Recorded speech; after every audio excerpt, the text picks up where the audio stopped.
I love the way the First Gen Lounge makes me feel.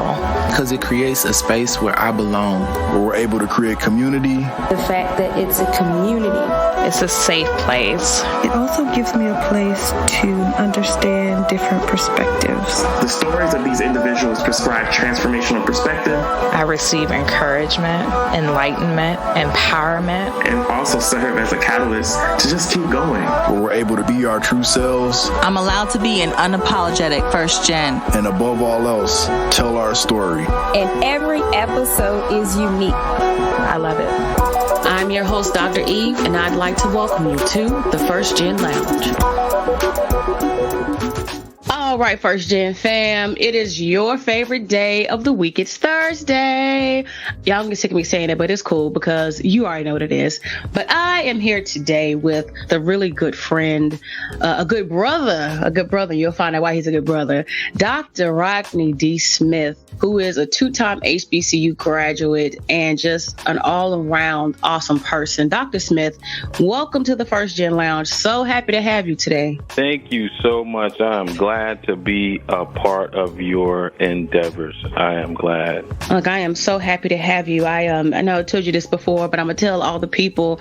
The guy on this podcast today is a stand-up guy. Dr. Smith is awesome, and he's so genuine. Somebody I met about 3 years ago, maybe. Yeah, it's been about 3 years. When I was at Shaw, and it's just been really good to stay connected and to see, the growth for both of us, especially with you becoming a published author with your book, and we're going to talk about all of that. But I'm about to spill the beans. I want you to spill the beans. So tell the people who you are and what you do.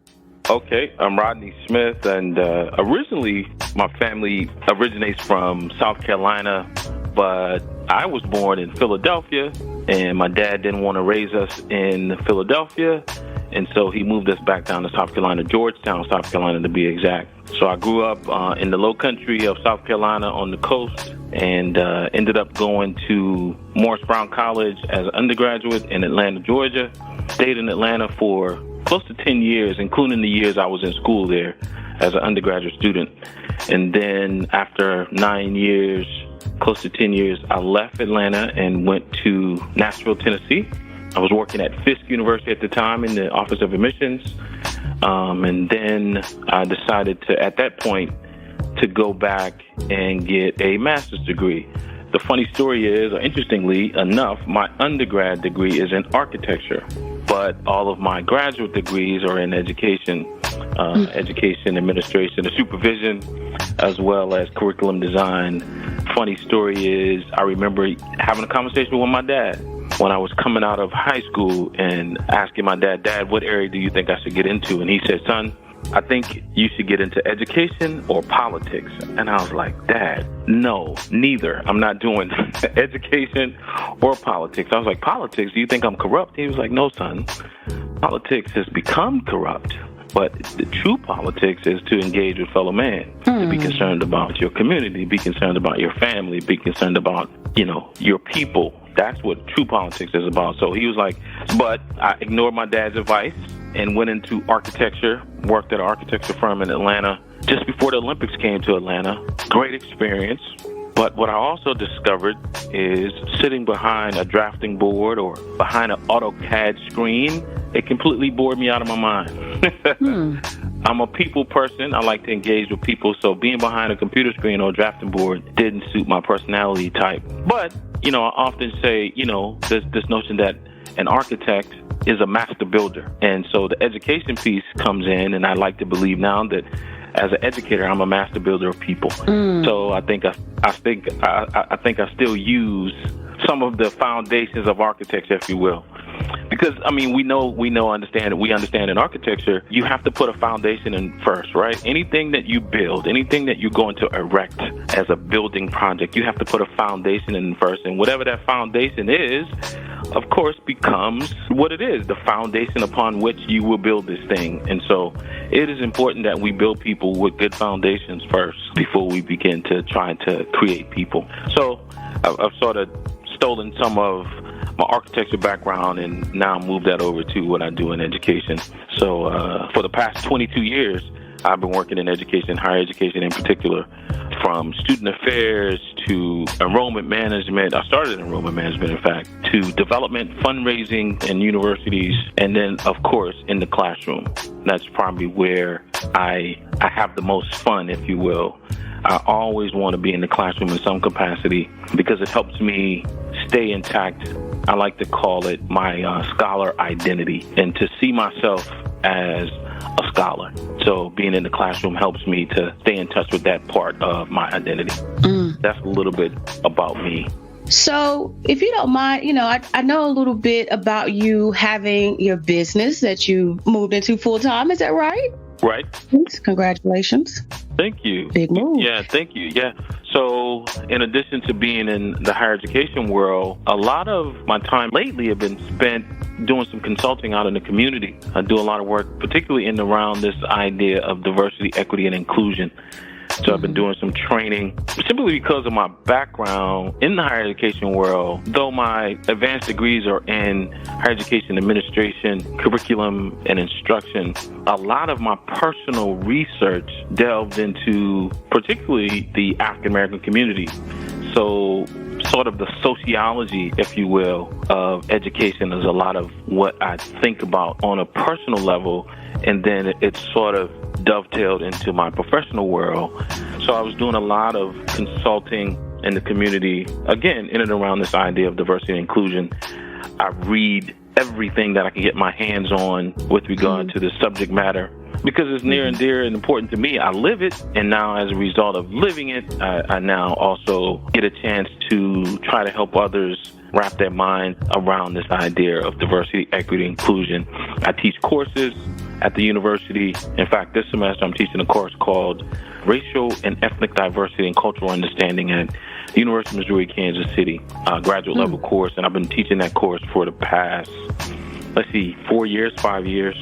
So they asked me to come in and teach that course. And it's something that has become something that's near and dear to my heart. It's very important to me. In fact, I often say that I've committed myself to this work for the rest of my life. A big part of my studies and the research that I found was came across a gentleman by the name of William Cross, who did this research some time ago. I want to say back in the 70s, definitely the 80s, about identity development, particularly of the African American community. And he calls it the 5 stages of negrescence. But the final stage is a commitment stage, a internalization stage. And so I really believe that I've reached that stage, this internalization stage, this commitment stage, committed to my community. Now, yeah, of course, I'm open to relationships outside of the African American community, but similar to our sister Toni Morrison, I've heard her say on multiple occasions in multiple interviews that I am most concerned about the viewpoints, the perspective, the progress of the African American community. So the company that my wife and I started, called Sophic Solutions, was birthed out of the work that we do in the community with regard to diversity, equity, inclusion consulting. And so, but even Sophic is not a very common word. When we were trying to think of a name for our organization, we were just kind of sitting in our TV room, what are we going to call our company? And of course, with education in itself, with the English language having its origins in Latin, we found this word. Sophic has Latin origins, of course, which means skilled, clever, or wise.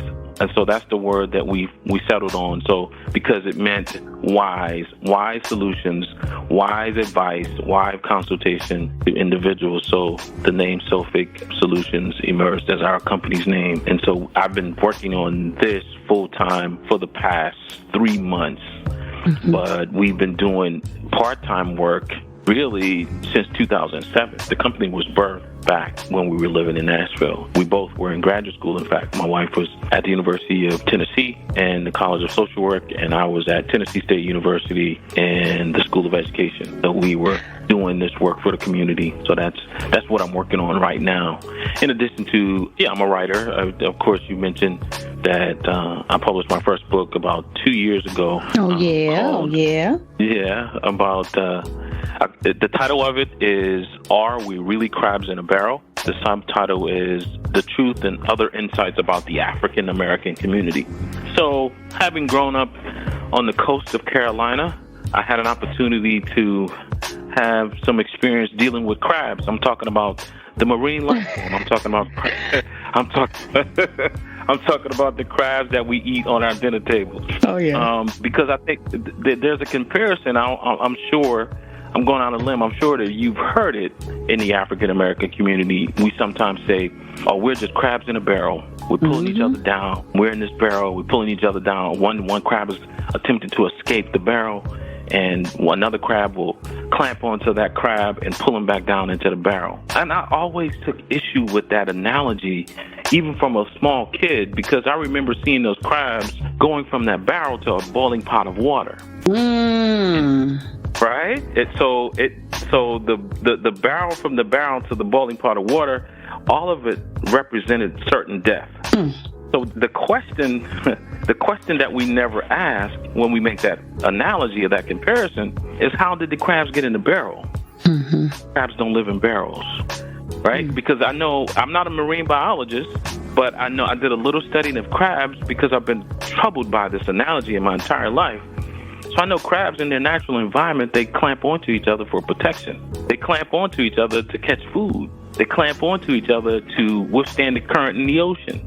In fact, spider crabs, when they're disposing of their shell, they will cover each other to protect each other from predators, those that are exposed because their shell hasn't grown back yet. They live in community. In fact, one of my favorite new shows on TV now, the reality TV, is Deadliest Catch. When you watch that show, they don't catch crabs one at a time. They catch crabs in community. What I believe is happening is when that net is scraping against the ocean's floor, those crabs are saying, there's danger, something is happening unusual, we need to stick together in community. So now back to this analogy about crabs in a barrel. So what if, when that crab is reaching the rim of that barrel or the rim of that pot, what if the other crab is clamping onto him in an effort to make this crab chain, this crab link, to get all the crabs out? But the challenge is that the escaping crab at the rim had not anchored himself yet on the anchor of the barrel, and there the other crab was pulling him down. Or the other crab could be saying, "Hey, this is unusual environment. We probably need to stick together, so you need to get back in here with us." They don't know they're about to go into a boiling pot of water. We're putting these human ideas on the crabs. We're assuming that the crabs know that we're about to consume them. They're just in an unnatural environment for them. So how do we compare that to the African American community? Well, unfortunately, I've noticed in lots of communities, or lots of cities around the country, African American communities are poor and destitute by design. Could it be akin to, analogous to, a barrel? And people are doing unnatural things because they're in an unnatural environment. I think that we've mischaracterized crabs, and we mischaracterized the humans who get compared to those crabs. So that's a project that I just completed 2 years ago, and then I have another writing project that I'm just getting started with, formulating my ideas and thoughts around African American fatherhood. My father is probably the example that I will start with, of being the consummate father, the epitome of fatherhood. Not just my father in the neighborhood I grew up in back in South Carolina, but he was the neighborhood's father. He is the guy to this day. He's 77 years old, but he's still the guy to this day that my friends will call me if they've lost contact with my dad or don't have his current number, anything. It's like, "Hey man, I need to talk to your dad." They didn't call. They're not calling to talk to me.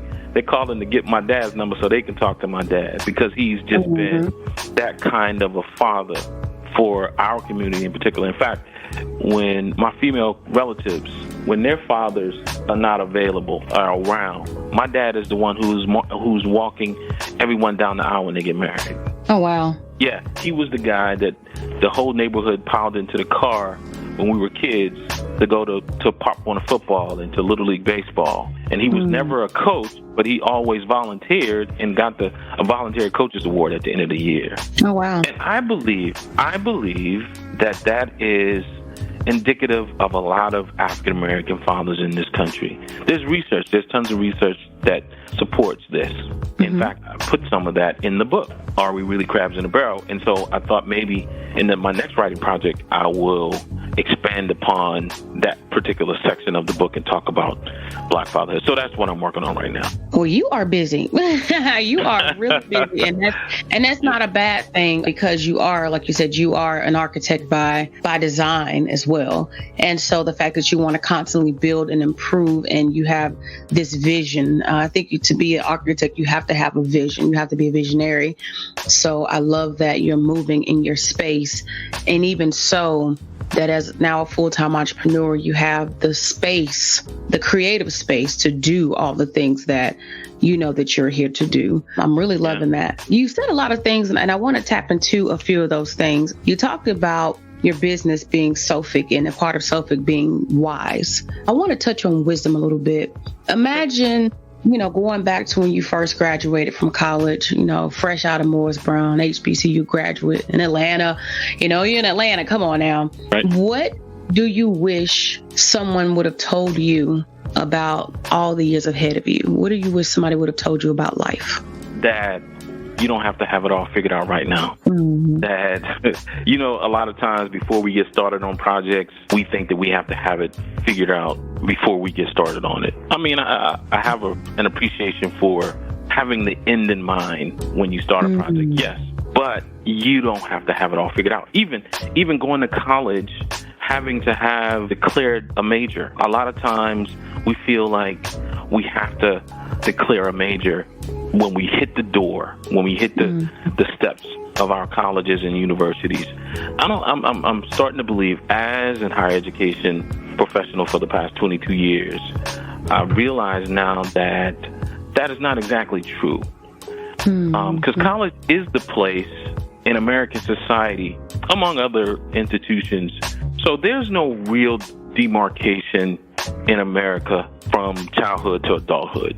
There's no rites of passage, universal rites of passage program. The closest thing that we have is college, university settings. And we often say our students are going away to college to find themselves. So if you're finding yourself, why do you feel like you have to have it figured out when you get there? A part of finding yourself is figuring it out when you get there. So a lot of times I think people chase these rabbit holes, go down these rabbit holes, chasing these ideas or these dreams that they hadn't fleshed out, they hadn't thought through. They're somebody else's dream, somebody else's idea for their life. And so if we would allow students truly the opportunity to find themselves on college campuses and not pressure them to make them feel like they're forced to have to declare a major as soon as they hit the door. Because a lot of times, again, we're off chasing something that is not necessarily our calling. And why do you say that? Well, because look at me for an example. Like I mentioned to you earlier, that my undergrad degree is in architecture. I often tell people that though I learned from that and I still use it in some regards, the architecture piece was a selfish dream for me. And the education piece is about collectivity, is about community, is about us in the whole, as opposed to me just looking out for me. I often tell people the architecture thing that I did was for me, education is for we. I don't think it was central to my calling, because now for the past 22 years that I've been working in higher education, it doesn't feel much like work. I don't struggle to do it. It doesn't cause, of course, every day is not the best day, but, I've learned also in this higher education world that, this may sound a bit foolish, but this is what I believe. There are no bad days. Some days are better than others. I'm still looking for my best day, but there's no such thing as a bad day. No such thing as a bad day. I like that. In education, you're getting a chance to, contribute to another person's life. So I'm a fan of that moment. So I don't know. It may sound a bit foolish and a bit out there, kind of abstract, esoteric. I don't know. No, I'm with it. I follow. I like that a lot. And you also touched on something earlier that I I've never had anybody break it down in the way that you did with the crabs in the barrel. So I'm looking forward to digging into your book and learning more, because the idea of protecting each other and pulling each other apart. We only got part of the story growing up about the crabs in a barrel. And it reminds me of, the reason that this podcast exists. It's about the community and the pulling and the protecting and the helping in the community. So I love how you were able to break that down for us and help us to reconceptualize something that can be often seen as so negative. Because even sometimes being first generation, there's some negative stereotypes that, there's unmotivation there, that we don't have direction, which honestly, we may lack direction, but that doesn't mean that we don't have drive and determination to be able to do well. And even so, to be lifted in the right community, like that was a powerful, powerful analogy. Being in the right community is what helps us along the way, what helps us, in the deep waters when it's dark. Like, man, you took me there. You took me there with that. I'm loving that. Y'all need to get this book. Like, seriously, y'all need to get this. And it just reconceptualize even the blackness and the racism that we get these stereotypes, right, put on us sometimes. That's exactly right. You own them. You're hitting the nail squarely on the head. I think, as a result of my work, studying this idea of diversity, equity, inclusion, I now know analogies like that when we say black folk are just not supportive of each other, we're just pulling each other down, saying those kinds of things. Mm-hmm. That is known as internalized racial oppression. With internalized racial oppression, where we accept these bad notions about ourselves. I remember being in a classroom some time ago and having one of these conversations about the African American community, talking to one of my African American students, a female student, and she said, Dr. Smith, I hate black people. And I said, you got to think a little bit broader than that. You got to understand how that sounds. When I hear that, it sounds like, to me, when you said that, it sounded like you said, I hate myself. Because you're black. That's right? very true. And so if you're black and you say that you hate black people, that sounded to me, it sounded like she said, I hate myself. And so, again, that's a form of this internalized racial oppression based on the fact that we are socialized in a racialized society. And let's be honest, there are two bookends to this racial conversation in America. One end is white, one end is black. And then, unfortunately, everybody else is in the middle. So they're opposing each other. And so we sometimes adopt. And because, we spend a lot of time in America talking about what a racist is not, but we don't talk enough about what a racist is. We often equate racism to these individual acts of hate towards an individual or towards a group of people. Yes, that is racism. That is, I believe, an extreme form of racism. I would say that that's hate mongering. So, often when we say, you're a racist, and people say, oh, no, I'm not a racist, what they mean is, no, I'm not a hate mongerer. They don't go around hating on people. They don't go around using the N-word. They don't go around hurting people intentionally. They don't want to see black people hanging from trees.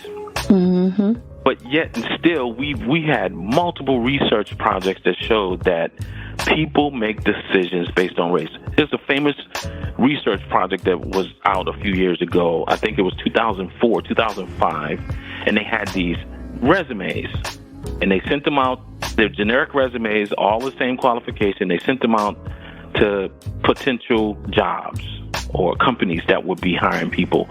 They put 4 names on these applications, on these resumes. One name was, for the female side, was Emily and Lakeisha. Then on the male side, it was Greg and Jamal. 50% of the time, Greg and Emily got a call back, where Lakeisha and Jamal didn't get a call back. And we would suggest those people who made that decision to call Emily and Greg back, they're not racist, because they're not hate mongers.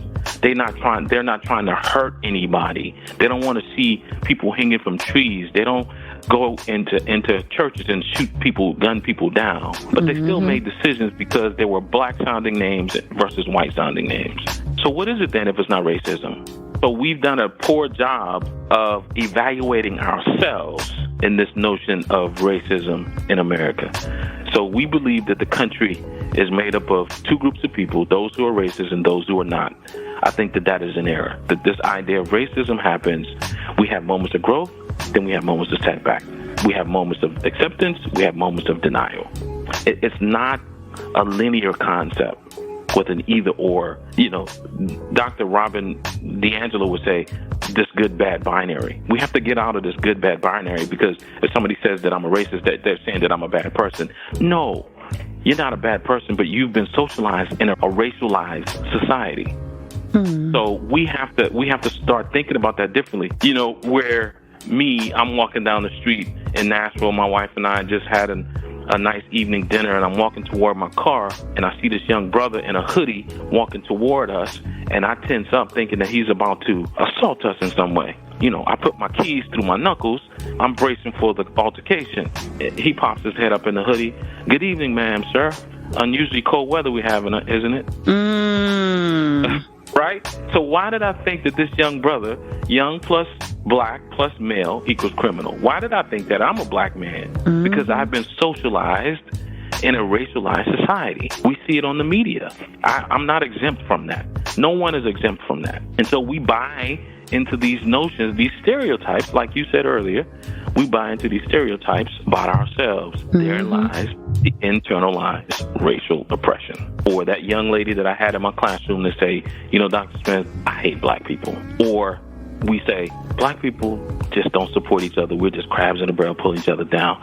But the truth of the matter is, we wouldn't have survived if it weren't for other black people. That's how we survive in this country. My great-grandmother, quick story. My great-grandmother in South Carolina, she's dead and gone now.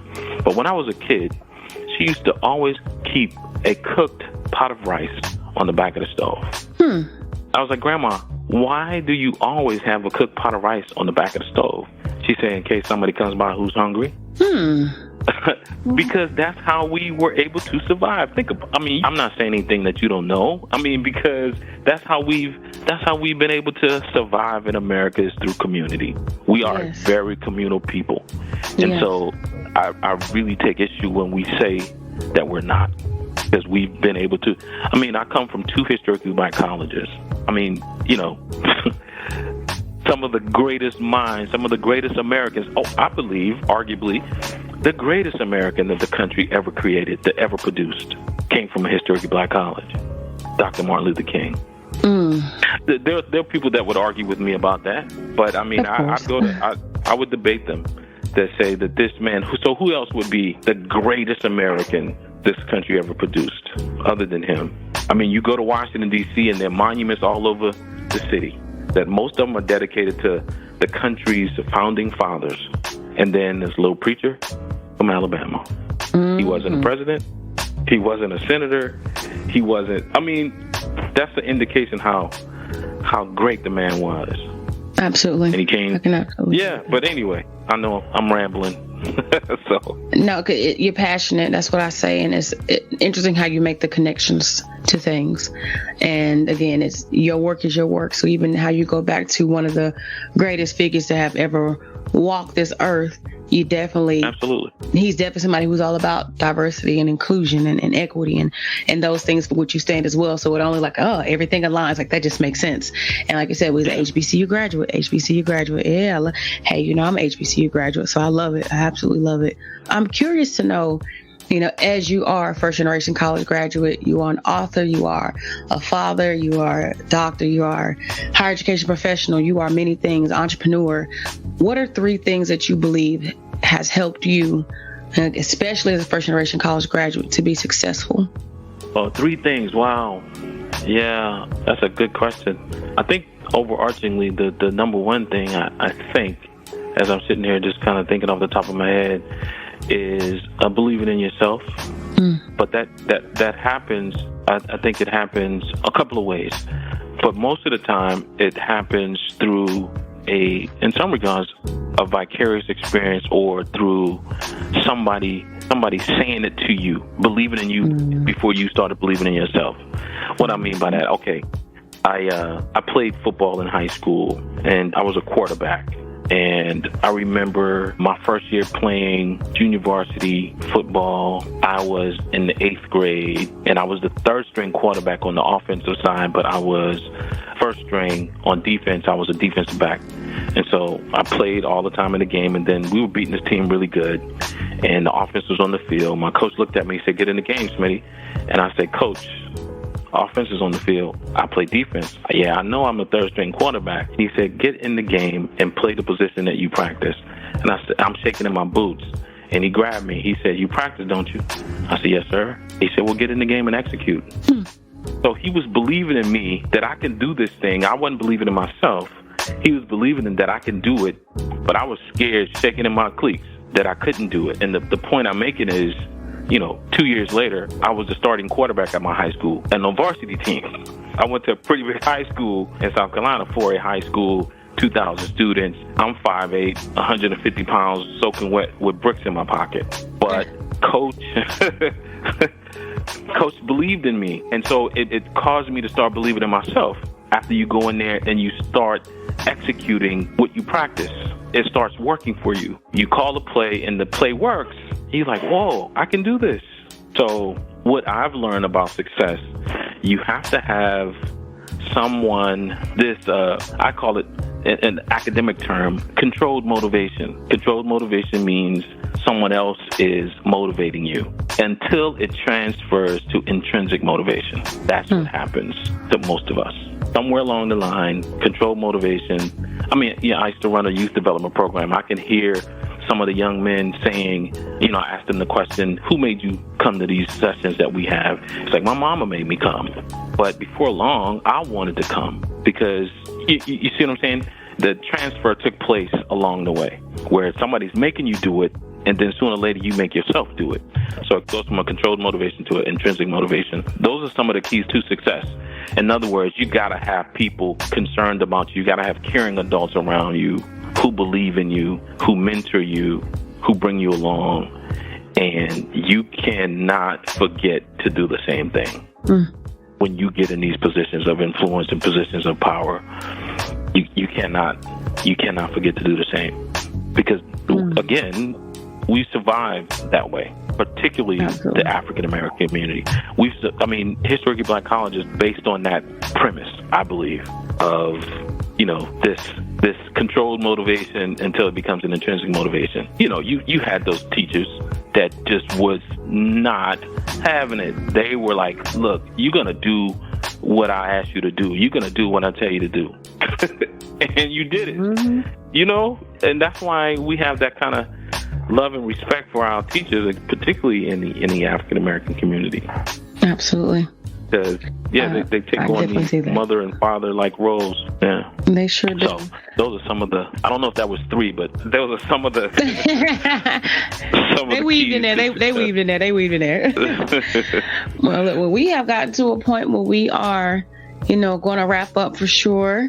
And I have to ask you just one final question. It's the question that I ask everybody. I just got to know if there's one thing you could leave the family with, one thing that you could tell everybody to hold on to for life.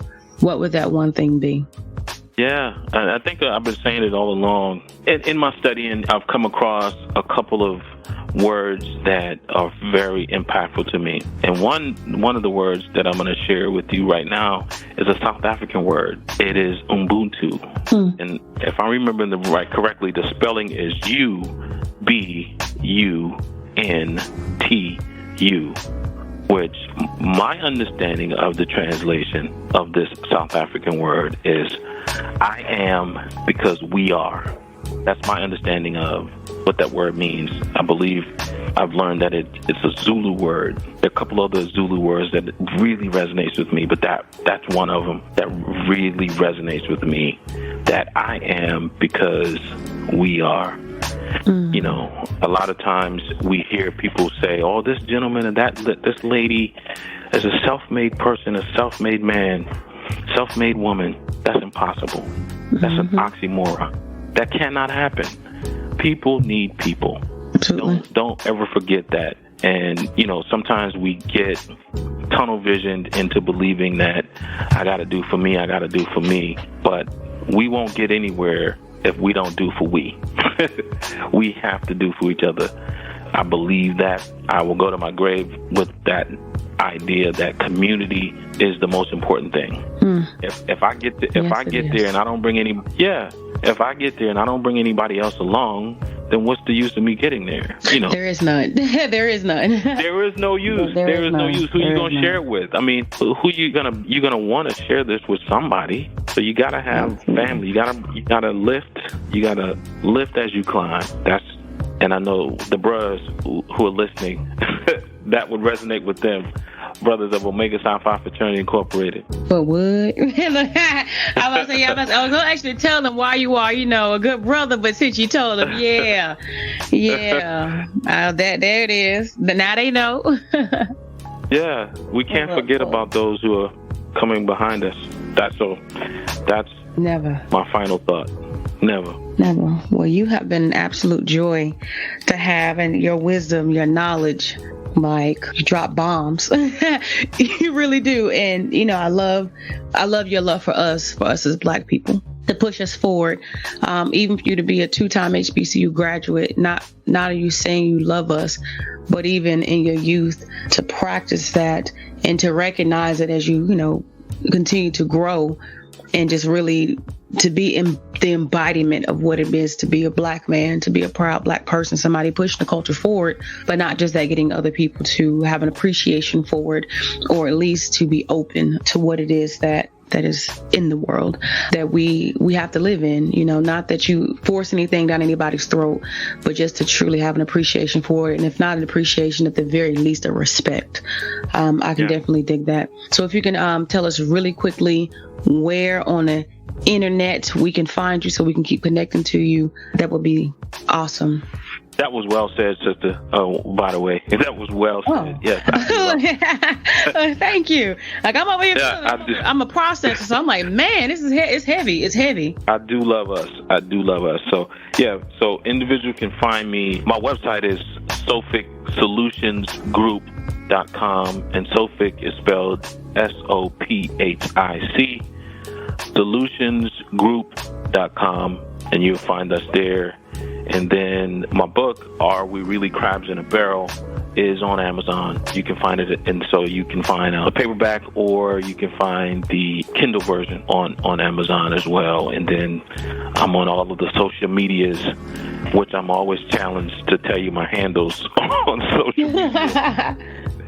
So I got to look it up. I know Twitter is Dr. Rodney Smith 1, I believe. I'm going to check that in a second. Yes, Dr. Rodney Smith 1. Yep, that is it. And on Instagram, I am Dr. Rodney D. Smith. That's my handle on Instagram. And awesome. On Facebook, I have a page for my book. It's just titled Are We Crabs? @Are We Crabs. So you can find me on Facebook that way too. Awesome. So those are my ways to connect. Ways to connect, ways to find you on the internet. Yeah. Well, I'm available for speaking engagements. I'm particularly interested in doing Black History Month engagements. So as you're planning your Black History programs, consider me to bring me, to come and share with you and share with community. Yeah. So at the risk of self-promotion. As the kids say, throwing the plug. Do what you gotta do. Handle your business. I ain't mad. That's what it's for. To be for real, you put yourself on. Well, look, again, I definitely appreciate you, my friend, for being on. Wishing you nothing but the very best and all that lies ahead. Continue to press forward and knowing that everything that you do is absolutely appreciated and definitely needed. Because if you weren't out there, really the perspective that you're giving today, like, my gosh, we wouldn't have it. And that's what makes the work that you do and the life that you live so valuable. Thank you again for your time. Have a great day. Well, great evening now. Thank you. Proud of you, my sister. All right. Keep doing it. Thank you so very much. Thank you.